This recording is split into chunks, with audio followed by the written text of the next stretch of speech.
డబ్బు, అనారోగ్యం, ఉద్యోగం, వ్యాపారం, అప్పులతో బాధపడుతున్నారా? మీకోసమే launch your future program. Hi viewers, India's largest digital media network Suman టీవీకి స్వాగతం. ప్రస్తుతం మనతో ఉన్నారండి motivational speaker and Kinnera welfare society founder Nagachandrika అమ్మ. మామూలుగా అయితే అంటూ ఉంటాడు, నువ్వు బాగా చదువుకో, ధనాన్ని ఎంతైనా దొంగలించవచ్చు, విద్యను మాత్రం ఎవరు దొంగలించలేరు అనేసి. అలాగే డబ్బుని మనం అడిగి తీసుకోవచ్చు, నాకు ఆ డబ్బు ఇవ్వు, ఇంత ఇవ్వు, అంత ఇవ్వు అని. బట్ నీకున్న రోగాన్ని, నువ్వున్న అనారోగ్యాన్ని వాళ్ళు అడగలేరు, అడిగినా నువ్వు ఇవ్వలేవు. అలా అని నీ దగ్గర ఉన్న ఆరోగ్యాన్ని, నాకు రోగం బాగలేదు, నేను ఇట్లా ఉన్నానని నీ ఆరోగ్యాన్ని నాకి అని మనము అడగలేము.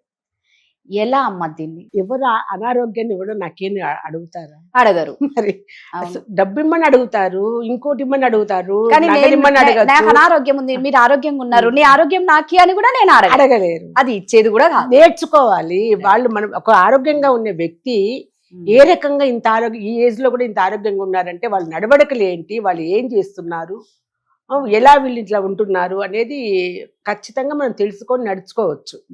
తర్వాత ఇప్పుడు డబ్బు అంటున్నాం, నువ్వు ఆ డబ్బును ఏ రకంగా మన ధనాన్ని మనము ఎదుటి వాళ్ళ దగ్గర నుంచి తీసుకోవాలా అని అనుకుంటామో, ఏ రూపంగా తీసుకుంటాం మనం, వాడు ఏ విధంగా ఇస్తాడు, ఆ విధంగానే మనకు ఈ జబ్బును కూడా మనము ఆ రకంగానే మనము తీసుకోలేము మనం. ఎందుకంటే ఎవడు బాధపడ్డానికి ఇవ్వమని ఎవడు అడగడు. మామూలుగా అంటూ ఉంటారు చూడమ్మా, అంటారు. నీకున్న బాధని నేను తీసుకునేది అయితే కన్నా నేనే పట్టుకొని మాటలు కాసేపు రాదా? మోసేదాన్ని. ఈ ఒట్టి మాటలు అక్కర్లేదు, జబ్బు తీసుకొని అక్కర్లేదు. నువ్వు అంత ప్రేమగా, కష్టంలో బాధలో ఉన్నప్పుడు నీకు కావాల్సిన వసతులు ఏర్పాటు చేయి. కరెక్ట్. నువ్వు బాధపడతా ఉంటే, శారీరకంగా బాధపడుతున్నావు అనుకో, దాని ఉపశమనంగా ఏం చేయాలో చెయ్యండి. ఒక తోడుగా నిలబడి ఎంటబడి ఉంది. అది డబ్బు ఖర్చు పెడితేనే తోడు కాదు రాదా. మానసికంగా మనిషి కష్టంలో ఉన్నప్పుడు ఎవ్వరు వాళ్ళ కష్టాన్ని పంచుకుంటారు, మానసికమైన కష్టం అని చెప్పేది కూడా. అది నువ్వు డబ్బు ఇచ్చిన వాడికంటే కూడా 1,00,000 రెట్లు గొప్ప. అది ఆ బాధ వర్ణనాతీతం. మానసికంగా మనం పడే బాధ ఎవరు తోడు లేక, పంచుకునే వాళ్ళు లేక, అది అనారోగ్యం వల్ల కావచ్చు, ఏదైనా ఇన్సిడెంట్స్ జరిగినప్పుడు కావచ్చు, ఎట్లాంటిదైనా కానీ ఇది ఎక్కువైనప్పుడే బాధ చాలా మంది ఆలోచన సూసైడ్కి వెళ్ళిపోతాయి. నేను భరించలేని ఇది, నాకు నేను ఇంకా నా వల్ల కాదు అని అన్నప్పుడు ఒక విధమైన అగమ్య గోచరం అయిపోతారు. కడుపు నొప్పి వచ్చిన వాళ్ళు కూడా సూసైడ్ చేసుకున్న వాళ్ళకి, అరే కడుపు నొప్పికి ఏంది సూసైడ్ అంటే, ఆ బాధ భరించలేక. ఈవెన్ క్యాన్సర్ వచ్చిన వాళ్ళు కూడా ఆ బాధ భరించలేక సూసైడ్ చేసుకున్న వాళ్ళు ఉన్నారు. ఇది హెరాస్మెంట్, ప్రతి దానికి అంతం ఏంటంటే సూసైడ్, చావు. ఆ చావు బలవన్ మరణం అన్నమాట. అట్లాంటి ఉంటాయి. కాబట్టి ఒక మనిషికి అది ఇంట్లో బిడ్డలు కావచ్చు, స్నేహితులు కావచ్చు, భర్త కావచ్చు, భార్య కావచ్చు, బిడ్డలు కావచ్చు, ఎవరైనా ఇరుగు పొరుగు కావచ్చు, ఎవరైనా ఒక మనిషి ఏదైనా మానసికంగా వేదన పడుతుంటే, బాధపడుతుంటే దాన్ని పంచుకోండి. ఒక్క మాటతో, ఒక మంచి మాటతో, నీకు నేనున్నాను తోడు, మీకేం కష్టం లేదు, నీకు ఏదైనా కావాలి మేము చూసుకుంటాం, మీరేమీ లక్షల కోట్లు పెట్టక్కర్లే వాళ్ళకి. ఒక మంచి మాట ప్రేమగా మేమున్నాము అని చెప్పే మాట 1000 ఏనుగుల బలం ఇస్తుంది. అది ఎప్పుడు లేకుండా పోతుందో, మానసికంగా కూడా ఈ బాధ భరించడం ఒక ఎత్తు.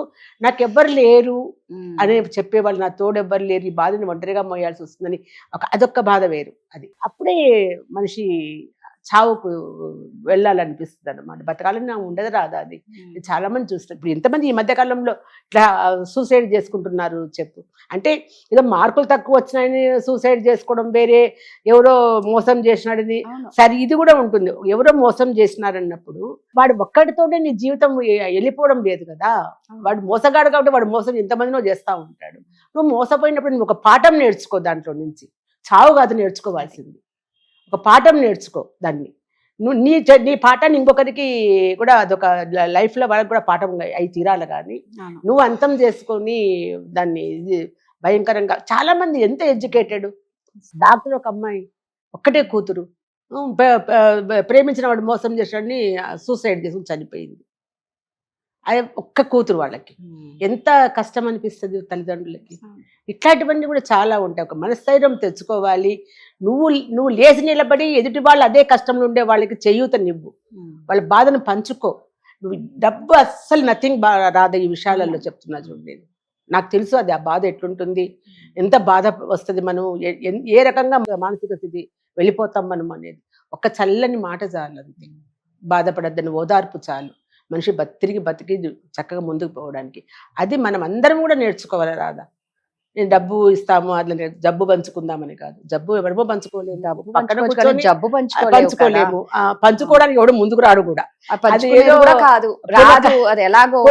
అది నేను చదివాను పూర్వకాలంలో. ఏదో అది ఒక బాబుకి జబ్బు ఉంటే వాళ్ళ నాన్న ఆ అబ్బాయి మంచం చుట్టూ తిరిగి ఆ జబ్బు నాకు రావాలని కోరుకుంటే, అంటే పురాణాలలో నేను చదివిన దాంట్లో చెప్తున్నా, ఆ అబ్బాయి లేచి నడిచాడు, నాన్నగారు మంచంలో పడ్డారంట. అది పూర్వకాలం ఉన్నాయేమో. ఆ బంధాలు దేవుడు కూడా అప్పుడు చక్కగా ఇట్లా పిలిస్తే దేవుడు వచ్చి పలికేవారు కదా. అప్పుడు ఇది వేరు, ఇప్పుడు వేరు. మీరు అన్నట్టు ఏంటంటే నిజంగా ఒక చూసుకునే వాళ్ళు కావాలి. అలాగే అమ్మ గుణాలు కూడా, ఈ రోగాన్ని మనం ఎలా, ఆరోగ్యాన్ని మనం ఎలా, రోగం ఉన్న వాళ్ళు తీసుకోలేరు. గుణాలు కూడా, ఒక మంచి గుణాలు ఉన్న వారి దగ్గర నుంచి కూడా ఆ గుణాలని కూడా తీసుకోలేము. గుణము తీసుకోవడం కాదు రాదా, నేర్చుకోవాలి. ఆ మంచితనం అనేది నేర్చుకోవాలి, తీసుకోలేము వాళ్ళ దగ్గర నుంచి. ఏ రకంగా మంచి పనులు చేస్తున్నారు వాళ్ళు, ఏం చేస్తున్నాడు అతను, అది చేయడం వల్ల పర్యవసానం ఏముంది ఆయనలో అనేది అది చూసి నేర్చుకోవచ్చు మనం.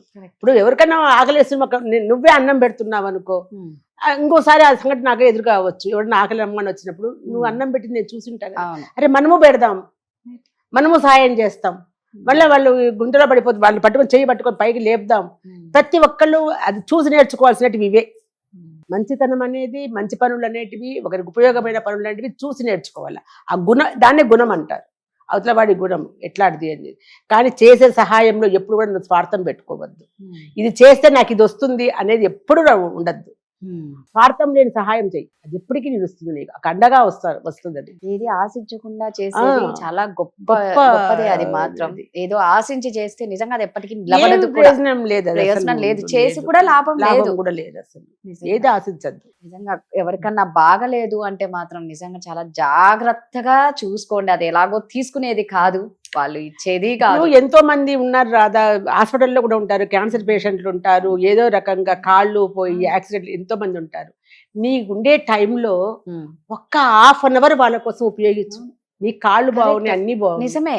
వారానికి ఒకసారి వెళ్ళు, చక్కగా వాళ్ళతో మాట్లాడు. ఎవరు కష్టంలో ఉన్నారో వాళ్ళకి నువ్వు ఏమి ఎక్కర్లేదు, అయితే ఒక చిన్న పండు తీసుకెళ్ళి చేతిలో పెట్టి వాళ్ళకి ఆ పరిస్థితిలో ఎందుకు అయింది వాళ్ళకి ఓదార్పు నువ్వు, ధైర్యం ఇవ్వు, చాలు. ఏం చెయ్యక్కర్లా నువ్వు. అది ఎంత మంచి పని అసలు. ఇట్లాంటివి అదే మంచి గుణాలు చూసి నేర్చుకోవడం అంటే. వేరే వాళ్ళు చేస్తా ఉంటే మనం కూడా నేర్చుకోవాలి అవి అన్ని. కానీ దాన్ని ఫొటోస్ తీసుకొని ఫేస్బుక్ లో పెట్టుకొని స్టేటస్ లో పెట్టుకోవడము, నేను ఇది చేస్తున్నాను చూపించుకోవడము. కానీ చూపించచ్చు, ఎందుకంటే నువ్వు చేసేది చూసి 10 మంది ఇన్స్పైర్ అవుతారు అని చెప్పి. కానీ దాంట్లో వాళ్ళు నేర్చుకోవాలనేది పోనించి నా గొప్ప చూడు అని చెప్పి చూపిస్తారు, చూసావా, అది ఉండద్దని చెప్తున్నాను. నేను చేస్తున్నానని చెప్పి ఏదో ఆశించి నాకేదో రావాలి, నాకు అది రావాలి అనే ఉద్దేశంతో నువ్వు చేసి ఏం ప్రయోజనం లేదు. థ్యాంక్ యూ అమ్మా.